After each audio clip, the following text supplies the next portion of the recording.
15ই আগস্টকে ঘিরে সক্রিয় হচ্ছে আওয়ামী লীগ। ইতিমধ্যে শোক দিবসকে কেন্দ্র করে কর্মসূচি বাস্তবায়নে নানা প্রস্তুতি গ্রহণ করছে বলে দলীয় একাধিক সূত্র নিশ্চিত করেছে। বৈষম্য বিরোধী কোটা সংস্কার আন্দোলনকে কেন্দ্র করে ছাত্র জনতার বিক্ষোভের প্রেক্ষিতে গত 5 আগস্ট পদত্যাগ করে দেশ ছাড়েন আওয়ামী লীগ সভানেত্রী শেখ হাসিনা।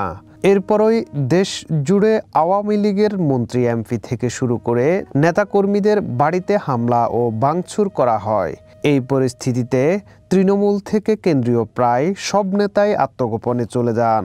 এই অবস্থা থেকে পরিত্রাণের জন্য তৃণমূলের নেতাকর্মীদের চাঙ্গা করতেই শোক দিবসের কর্মসূচি পালনের মাধ্যমে রাজধানী ঢাকাসহ সারা দেশে রাজপথে নামার পরিকল্পনা করছে আওয়ামী লীগ। ক্ষমতার পট পরিবর্তনে সারা দেশে আওয়ামী লীগের নেতাকর্মীদের উপর নির্যাতন, ঘরবাড়ি পুড়িয়ে দেওয়া সহ সহিংসতার শিকার হওয়াদের আইনি পদক্ষেপ নিতে দলীয় প্রধান নির্দেশ দিয়েছেন বলে জানা গেছে।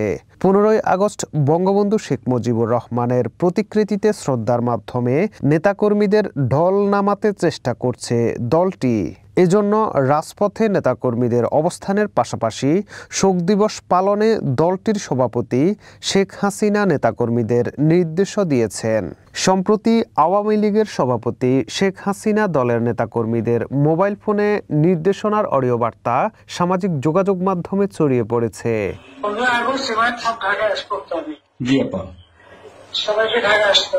অডিও রেকর্ড থেকে জানা যায়, সাবেক প্রধানমন্ত্রী বলেছেন, সবাই ঢাকায় চলে আসবে, মৌন মিছিল করে বঙ্গবন্ধু ভবনে ফুল দিতে হবে, বাংলাদেশের সব এলাকা থেকে ঢাকায় এসে ফুল দিয়ে যাবে। এছাড়া যাদের বাড়িঘর পুড়িয়ে দেয়া হয়েছে তাদের থানায় জিডি করতে হবে।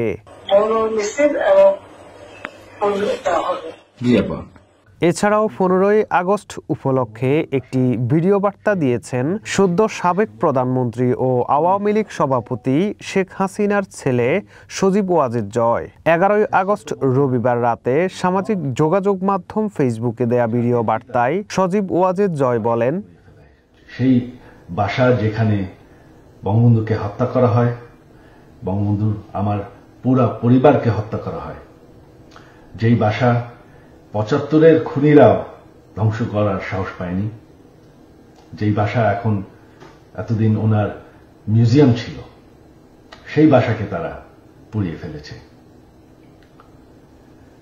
বঙ্গবন্ধু একটি দলীয় বিষয় না, বঙ্গবন্ধু হচ্ছেন জাতির পিতা। বঙ্গবন্ধু না থাকলে আজকে আমরা বাংলাদেশ হতাম না, আজকে আমরা পাকিস্তান হয়ে থাকতাম। আপনারা জানেন সামনে 15ই আগস্ট, সেই কালো রাত, যেই রাত্রে বঙ্গবন্ধু এবং আমার পরিবারকে হত্যা করা হয়। আমার আহ্বান বাঙালি জাতির কাছে যে আপনারা যদি স্বাধীনতার চেতনায় বিশ্বাস করেন, আপনারা যদি বাংলাদেশকে ভালোবাসেন, আর এই যে বাংলাদেশে বাস করছেন এটাকে মেনে নেন যে বঙ্গবন্ধু আপনাদেরকে স্বাধীনতা দিয়েছে, আমাদেরকে স্বাধীনতা দিয়েছে। রক্ত যখন দিয়েছি, রক্ত আরো দেব, এই দেশের মানুষকে মুক্ত করে ছাড়বো ইনশাআল্লাহ। এই 15ই আগস্ট আমার আহ্বান আপনাদের প্রতি, শান্তিপূর্ণভাবে 32 নম্বরে গিয়ে ফুল দিয়ে আসবেন, দোয়া করবেন বঙ্গবন্ধুর জন্য, স্বাধীনতার চেতনার জন্য এবং আমার পরিবারের জন্য। এই হলো আমার আহ্বান আপনাদের প্রতি। ধন্যবাদ। জয় বাংলা, জয় বঙ্গবন্ধু।